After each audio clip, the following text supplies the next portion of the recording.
What's happening, y'all? Welcome inside the Fantasy Stock Exchange. Bush coming at you solo today to break down who is the next league-winning quarterback in 2022 fantasy football. As I did last week with the wide receivers, the week before with the running backs, if you want to check those videos out, I'm going to break down who is this year's Josh Allen, who is this year's Justin Herbert, the guy that you draft that propels you to the playoffs, propels you to a fantasy championship at the quarterback position. This position is often overlooked.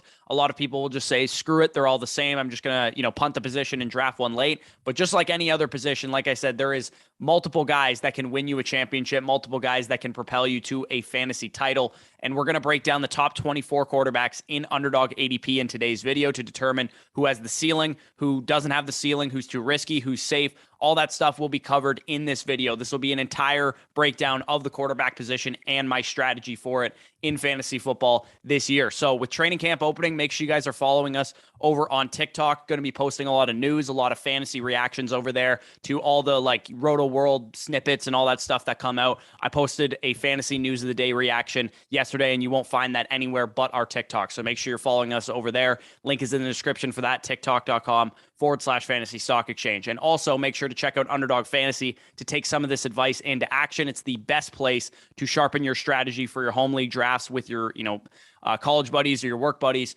and compete for your share of $10 million in total prizes in Best Ball Mania 3. They also have the puppy drafts going live right now. $2 million to first in Best Ball Mania 3. Big contest coming August 1st, I believe, is when they are launching the Puppy 3, which will be the highest prize pool that a puppy has ever had. Only a $5 entry there. And promo code FSE gets you 100% back at sign up and first deposit. Also, both of our rankings for free, Dynasty and Redraft for the season. So without further ado, let's hit the intro.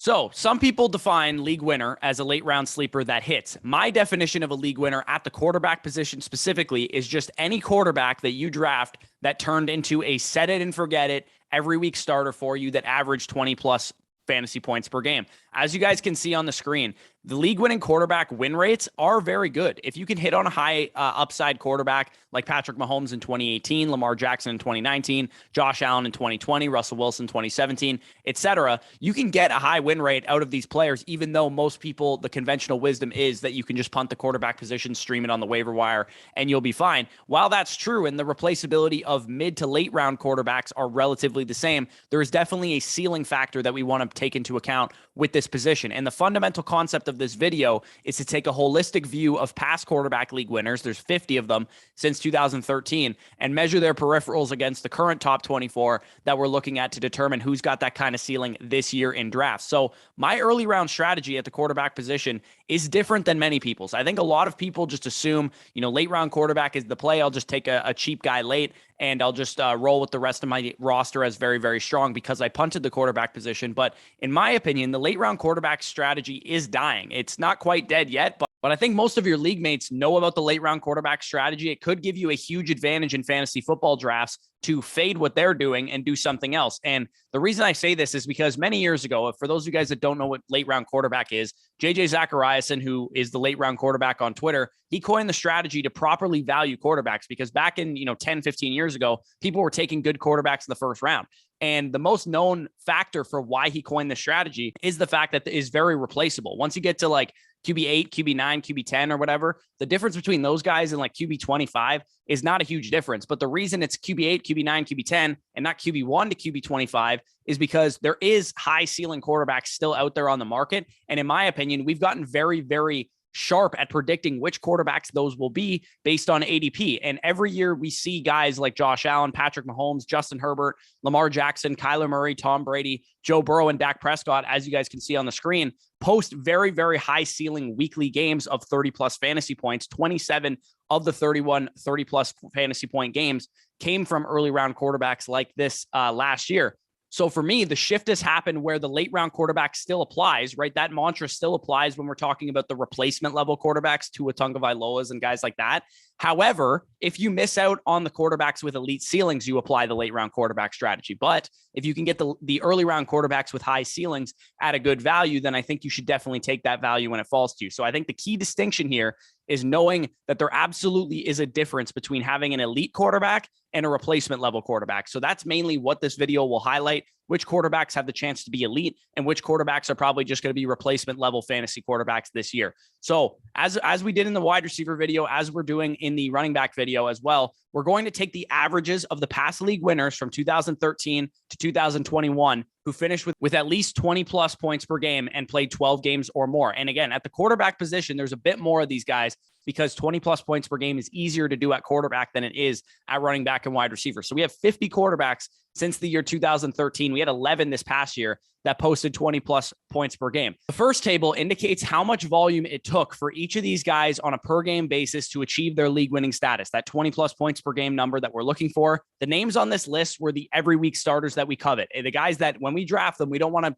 think about the quarterback position. We just want to put these guys in our lineup. Yeah, they're going to have some bust weeks here and there, but for the most part, they're going to be steady Eddie guys for us. And like I said, we had a record 11 quarterbacks achieve 20 plus points per game this past year. And that's absurd considering how many great options there were. Anything in green, as you guys can see on the screen, indicates that they were above average among these other elite quarterbacks. Anything in yellow indicates that they were about average, and then anything in red below average. But these were the averages as you guys can see them here. 35 pass attempts per game, 2.17 passing touchdowns, 4.5 rush attempts, 0.22 rushing touchdowns. On a full season, 17 game pace, that's about 600 pass attempts on the year, 37 passing touchdowns, 76 rush attempts, and about 4 rushing touchdowns. But volume isn't everything, as we talked about with the wide receivers, with the running backs, and not all volume is equal as well, especially at this position. Guys like Jalen Hurts, guys like Lamar Jackson, they're going to get there in a different way than a guy like Tom Brady or a guy like Matthew Stafford, who are pure pocket passers. So I also wanted to factor in how much it mattered to have a great offense versus, rushing quarterbacks and all that kind of stuff. So we looked at situational factors as well. And this position, more than any other, I think, is really dependent on those around you, meaning your wide receivers, your your tight ends, your running back talent, how good your play calling is, your offensive line. All that stuff has an influence on how good a quarterback can be in fantasy and how good their offense is going to be in general. So, of course, we have factors like quarterback rating, which is how good of a quarterback they were that year, which is specifically their play. But I also wanted to test the type of volume that they were getting too, because I think it really is important to make the distinction between good volume and bad volume. Bad volume at the quarterback position is throwing, from behind all the time because you're losing games like Trevor Lawrence, versus good volume, which is being efficient on your targets, throwing a lot of pass attempts downfield, which is where I get the deep ball attempts factor, and also throwing in the red zone as well. And that stuff ended up being predictive. The best fantasy quarterbacks are usually the driving force of their offense, and they usually are heavily involved in the red zone. They don't just hand off to their running backs all game, every game in the red zone, and they usually push the ball downfield. And the one thing to note on the red zone attempts is that this is pass attempts and carries. This is not just red zone pass attempts. So I wanted to account for rushing quarterbacks who might run in the red zone versus passing quarterbacks who only throw in the red zone. So I didn't want to discriminate against those rushing quarterbacks. And then finally, I wanted to know where they were drafted on average. The summer before, when we drafted them in fantasy, were they quarterback 8 in ADP? Were they quarterback 2 in ADP? Were they, the 30th ranked quarterback in ADP, to see if drafting late round quarterbacks was effective? And as you guys can see on this list, only 5 out of the 50 quarterbacks that came up as the league winning quarterbacks were drafted outside the top 15 quarterbacks in ADP. Like I said, we're getting very good at determining which quarterbacks are going to be good in fantasy, and top 15 quarterbacks in ADP is a relative measuring stick that you want to use for these guys. So these were the averages, as you guys can see them. On average, you needed to have about a top 6.5, top 7 offense. Offensive line needed to be about top third of the league, top 12 in the league. Deep ball attempts per game was 4.55 on average, which this number would have ranked 8th last year, 9th 2 years ago, and 11th in 2019. So on average, you needed to be about top 10 in the NFL in deep ball attempts per game. Ranking quarterback rating, you needed to be about a top 7 passer in the league that year. Red zone attempts, you needed to be about top 10 in the league in red zone attempts, being rushing and throwing. And then ADP, about a top 8 quarterback in ADP, top 6 offense in DVOA. And now, obviously, the quarterback position has a lot of influence on how good their offense is, how good their passing offense is in DVOA. But this is why I decided to look at this, because I think you want to weed out the quarterbacks that aren't very good and focus on the guys that are good and elevate their offenses, because otherwise we'd be discriminating against quarterbacks like Aaron Rodgers, who elevate the play of everybody around them. And like I said, these were the averages. No quarterback is going to be perfect. It's all about checking as many boxes as you can and also exceeding some boxes to make up for your lack in other areas. So let's get into this group of quarterbacks. These are the guys that we're looking at this year. I'm only looking at the top 24 quarterbacks in ADP because very few other guys matter outside of that. Maybe you want to throw in Kenny Pickett or Malik Willis or Desmond Ridder if they're able to get on the field because they can run, but that's probably the extent of the guys that we're looking at. So typically these league winning ceilings come from one of three paths at the quarterback position. Number one, you could be a premier passer like Tom Brady, like Matthew Stafford, like Justin Herbert, like Patrick Mahomes. Number two, you could be a premier Konami code rusher like Lamar Jackson, Jalen Hurts, and Trey Lance. Or you could be a combination of the two, which in my opinion presents the highest ceiling where you have both a high passing ceiling and a high rushing ceiling. And I think only two quarterbacks fit that description. Josh Allen, who's obviously the quarterback one, and Kyler Murray, because we've seen these guys over the course of a couple different times post those high numbers in both of those categories. So we're going to go 8 at a time. Quarterbacks 1 to 8, then 9 to 16, and then 17 to 24 to determine who might have 20 plus point per game upside or that every week starter appeal that we're looking for. So these were the first quarterbacks in ADP, according to Underdog Fantasy, quarterback 1 to 8 in ADP. Some of these are super easy. Obviously, Josh Allen has the ceiling. Obviously, Justin Herbert has the ceiling. Both are for sure yeses. They play in extremely pass heavy offenses. They have good offensive lines. They run the show both from a deep perspective and in the red zone. So we can move on to the next guys. Patrick Mahomes is also pretty ironclad, right? He's one of the best quarterbacks in the league, if not the best. My issue with Patrick Mahomes, though, is how does Tyreek Hill leaving affect his ceiling? Because he could easily get over 20 plus points per game, but can he reach the 23 to 25 point per game threshold that we saw Josh Allen reach last year without Tyreek Hill on the field? And I tend to bypass him because I don't think he can. I think Lamar Jackson, Kyler Murray, Jalen Hurts have higher ceilings for fantasy, not in real life, obviously, because they present something with their legs. And I don't want to pay up for the name value of Patrick Mahomes at the QB2 or QB3 prices that you're going to have to pay for him, especially in your home leagues. He's a huge name. Everybody knows Patrick Mahomes is a great quarterback, so he's going to go very, very highly for that reason. I think some people might be disappointed if they're expecting a huge ceiling out of Patrick Mahomes. I think he's going to be really safe. I think he's going to be really good, but not necessarily a huge ceiling. Guaranteed top 10 quarterback, but probably not top 5. Lamar Jackson, not going to provide a ton of pass attempts to the table. We know that the Ravens offense are probably going to shift more towards the run heavy nature that we've seen from them in the past couple of years, but I might have to invent a new color for how badly Lamar Jackson crushes 4 carries per game, because he's got 3 straight seasons of over 10.5 per game. So this isn't just a guy that runs. This isn't just a Konami code quarterback.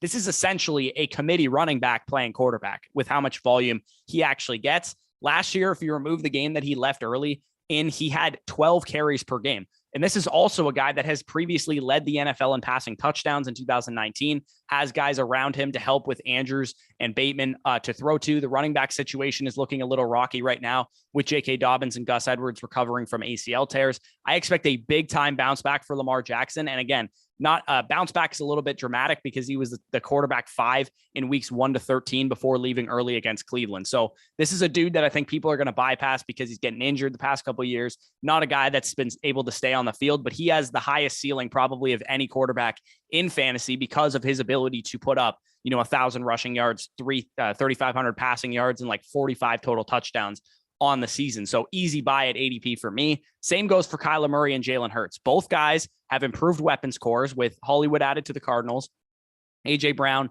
added to the Philadelphia Eagles. Both guys clear 4 carries per game easily, 6 to 8 carries per game for Kyler Murray the last 2 seasons. Hurts was over 9 carries per game last year. Kyler Murray, like I said before, has a higher passing ceiling than most of the Konami code quarterbacks because he was on pace for over 5,000 passing yards and 35 touchdowns before he suffered that injury last year, plus the rushing production that he's going to give you, 8 to 10 rushing touchdowns, 600, 700 rushing yards. So Kyler Murray has a very, very high ceiling, 25 plus point per game in his range of outcomes. If Kyler Murray hits, and he definitely could because he has the best weapons of his career, in my opinion, he has the only comparable ceiling to Josh Allen and Lamar Jackson. We have a guy that has posted elite numbers anytime he's been healthy and running on the field. We just need him to stay healthy for 16, 17 games, which he hasn't been able to do the last 2 years. So Jalen Hurts, another guy that I think is a great, great buy at ADP this year. He could add a lot more as a passer. He has a lot of meat left on the bone. The Eagles tried to go pass heavy last year. for the first 7 games of the year, but they couldn't because they didn't have the weapons to do so. Now they have AJ Brown. Now they have a second-year Devontae Smith. Now they have Dallas Goedert to throw to. And in the 6 games that Jalen Hurts threw 30-plus pass attempts last year, he averaged over 20 fantasy points per game, over 25 fantasy points per game, in fact. And all indications point to the fact, because they added AJ Brown and all this other stuff, towards the Eagles veering towards more of the pass-heavy approach. We know that they're going to be an up-tempo offense as well that we saw from weeks 1 to 7. And if you look at which games from weeks 1 to 7 came where Jalen Hurts was throwing 30-plus pass attempts, in those games, 5 of 6 of them came in the first 7 games. And in those games, he averaged 28.81 points per game in fantasy. That is quarterback 1 overall upside, and it's not even close. Like, those are numbers that Lamar Jackson posted in 2019. That's just how high the ceiling can be for Jalen Hurts. If he takes a step as a passer, if they give him the keys to the kingdom, let him throw the ball to AJ Brown, let him throw the ball to Devontae Smith, let him throw the ball to Dallas Goedert, and then, of course, obviously run the ball as much as he was last year as well. Joey Burrow obviously has an elite passing ceiling.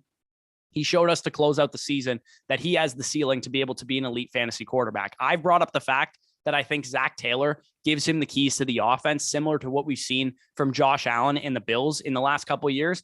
Because the Bills in 2018, 2019 were a slow-paced offense, not an offense that was throwing the ball a ton. They add Stephon Diggs. They give Josh Allen the keys to the kingdom, and then suddenly they're one of the most pass-heavy offenses in the league. And as you guys can see on the screen, from weeks 13 to the Super Bowl, the Bengals' neutral pass rate was 6th in the NFL at 61%. Again, my prediction is that Burrow takes charge of this offense, similar to what Josh Allen did in 2020. And you guys can see in 2019, the Bills were 19th in pass percentage. And in the last 2 years, they've both been in the top 3, as well as one of the most fast-paced offenses in the league. I think that's the ceiling for Joe Burrow. When you just look at it at face value, you have Jamar Chase, T. Higgins, and Tyler Boyd, plus improvements on the offensive line. I think people might start to overthink Joe Burrow. Do not let it be you. Russell Wilson, of course, we talked about him in the bust video, so I won't harp on him too much. But my issue with Russell Wilson and why I think he has the lowest ceiling and the most risk of any of these top 8 quarterbacks is because I don't know how much the Broncos are going to throw the ball. Do the Broncos throw the ball downfield, and do they pass in the red zone? Because they have a great running back tandem, right? Javonte Williams and Melvin Gordon could be occupying that Aaron Jones, A.J. Dillon combo that Nathaniel Hackett would have had in Green Bay. And speaking of Green Bay, people might bring up the fact that it's like, oh, Nathaniel Hackett's going to build the offense around Russell Wilson. Therefore, they're going to let Russ cook. But at the same time, he had the back-to-back MVP the last 2 years with Aaron Rodgers, and they weren't passing the ball a ton. They weren't throwing in the red zone a ton. They were relying on their running backs. The reason Aaron Rodgers was able to be MVP is because he's a super good quarterback, and he's a better quarterback than Russell Wilson, and was super, super efficient on the limited passing volume that he saw. So Russell Wilson, could he be efficient on limited passing volume? Definitely. He's been that way in Seattle the past couple of years, but I don't think he has the same level of ceiling, same level of consistency as these high pass volume offenses like the Bengals, like the Buccaneers, like the Bills, all these other teams like the Chargers, like the Chiefs, these teams that I think are going to just pass way more than the Denver Broncos are going to pass. So let's get into the next group of quarterbacks 9 to 16, which is Trey Lance, Tom Brady, Dak Prescott, Matthew Stafford, Derek Carr, Aaron Rodgers, Kirk Cousins, and Justin Fields. So there's so much unknown with Trey Lance. Trey Lance is the first guy here on ADP. How much is he going to throw? Probably not that much. Will the offense be any good? Is Lance going to be a good passer? We just don't have any idea what we're getting out of Trey Lance. What we do know, though, is that he runs a lot, which is going to help him for fantasy. And Kyle Shanahan made a bunch of jabronis like Jimmy Garoppolo and, Nick Mullins and guys look like good quarterbacks in this system. And Lance has all the talent in the world to be able to take a huge step in a great system with great weapons like Debo and Ayuk and Kittle around him. And he is absolutely worth the risk that you're going to have to pay for him at, QB 9 to 12, depending on where he goes in your home leagues. So Trey Lance, definitely the riskiest quarterback, I would say, of the top 12 guys, but I do think his ceiling is definitely warranted. He's kind of like discount Jalen Hurts because we haven't seen it yet, but he has the same ceiling realistically that Jalen Hurts has. So Tom Brady is Tom Brady. We know what we're getting. It's a high-paced, up-tempo offense, probably a lock to lead the NFL in pass attempts, and probably yards and touchdowns as well. The only question I have with Tom Brady, and I have this question as a Bucs fan as well, is does this offense suffer at all if Chris Godwin is not on the field right away? Because I know Chris Godwin is a big part of this offense, and it just seems like this offense runs a lot better when Chris Godwin is out there. We also don't have Antonio Brown anymore. We also don't have Rob Gronkowski anymore. So if Chris Godwin misses the first couple games, can Mike Evans, Leonard Fournette, Russell Gage, and Cameron Brate suffice to carry until Chris Godwin is back on the field. Obviously, if Chris Godwin is back for week 1, I have no concerns. I will probably raise Tom Brady to a top 5 guy. But for now, I have Jalen Hurts, I have Justin Herbert, and I have Joe Burrow ranked ahead of him for the reason of those risks. And then Dak Prescott, the next guy that we have here, is a great value this year. I think he is a good way to get cheap exposure to an elite quarterback ceiling, because I think a lot of people are holding Dak accountable for the fact that the defense was just so good last year, and Dak Prescott had games where he didn't have to do a ton. The Cowboys offense was still top 5 in neutral pass rate in 2021. The defense led the league in turnovers with 34. There was a lot of short fields, a lot of reason that Dak Prescott didn't have to do a ton. And if some of that stuff regresses, because typically defensive turnovers are not a sticky stat year over year, if they cut those turnovers in half, which is very possible, then Dak Prescott's going to have to do a whole lot more. He's not going to have these games where they can just run the ball, win with field position and defense. Dak also posted his lowest per game totals as a runner in 2021. And the reason for that being that he was coming off of a gruesome ankle injury in 2020. Career lows across the board, 3 carries, 9 rushing yards, and 0.06 touchdowns per game. He could definitely return to his normal, like 4.5 carries, 20 rushing yards and 0.2 touchdowns per game, which will obviously elevate his ceiling as a runner as well. So I think Dak Prescott, if you guys are looking for a cheap way to get access to an elite quarterback ceiling in the 8th, 9th round of your fantasy drafts, Dak Prescott is definitely one of my favorite targets if I miss out on those other guys. Matthew Stafford, much like Tom Brady, is a pretty easy projection. He has an elite offense to work with Cooper Kupp, with Allen Robinson, Van Jefferson, Tyler Higbee to throw to, obviously a returning Cam Akers in the backfield. My only question really is, do they lean a little bit more on the run in general and also in the red zone with Cam Akers coming back, Darrell Henderson there as well? Doesn't really matter to me because they're going to be in the red zone so much that even if they throw less in the red zone, they just have so many red zone opportunities that Matthew Stafford still has a chance to, throw 40 touchdowns this year, 15 to Cooper Kupp or whatever, like many people are expecting. This offense could be absolutely special. This could be the best offense that we've seen in the last 5 years because everything could be working in tandem with McVay running the show. So before we get into the next guys, I want to kind of outline the fact that this is probably the drop off. I think Matthew Stafford is the last quarterback that ends the elite ceiling tier of quarterbacks, the guys that have potentially 23 to 25 point per game types of ceilings in the range of outcomes. Derek Carr is the next guy in ADP here. And while Derek Carr, I think, has the best weapons of his career, he's one of my favorite late round quarterbacks in an offense that has a chance to be really, really good this year in a division that's going to throw a lot as well. He's one of the perfect guys to pair with a guy like Justin Fields. If you love Justin Fields this year, make sure you get a guy like Derek Carr to help cover your own ass, because Derek Carr has a high ceiling himself, probably not top 5, but a guy that could be a top 8 quarterback this year, a top 10 quarterback this year because of the offense that he has around him. But if you want to get an upside swing at a top 5 guy like Justin Fields or somebody like that, make sure you pair him with a guy like Derek Carr. Aaron Rodgers, obviously, he's just such a good quarterback that it's really hard to fade Aaron Rodgers, and he'll probably be fine. But I'm probably not going to pay for the name value of Aaron Rodgers, especially in your home leagues. He's going to go higher than people who are drafting on like underdog and stuff. And I think his ceiling is barely cracking 20 points per game, just like Patrick Mahomes. I think he's probably a locked and loaded top 12 quarterback in fantasy points per game, but I'm not expecting a guy that I think is going to be a top 3 quarterback, a top 5 quarterback. Without Devontae Adams on that team, I think they're going to lean more on Aaron Jones and AJ Dillon, causing Aaron Rodgers going to need to be efficient. And if he doesn't have Devontae Adams out there, it's a lot to expect out of Christian Watson and Allen Lazard and stuff. Unless they trade for like Metcalf or, Deontay Johnson or something before the season, I'm probably not going to be in on Aaron Rodgers at his current price. Kirk Cousins is essentially just copy and paste the same argument for Derek Carr.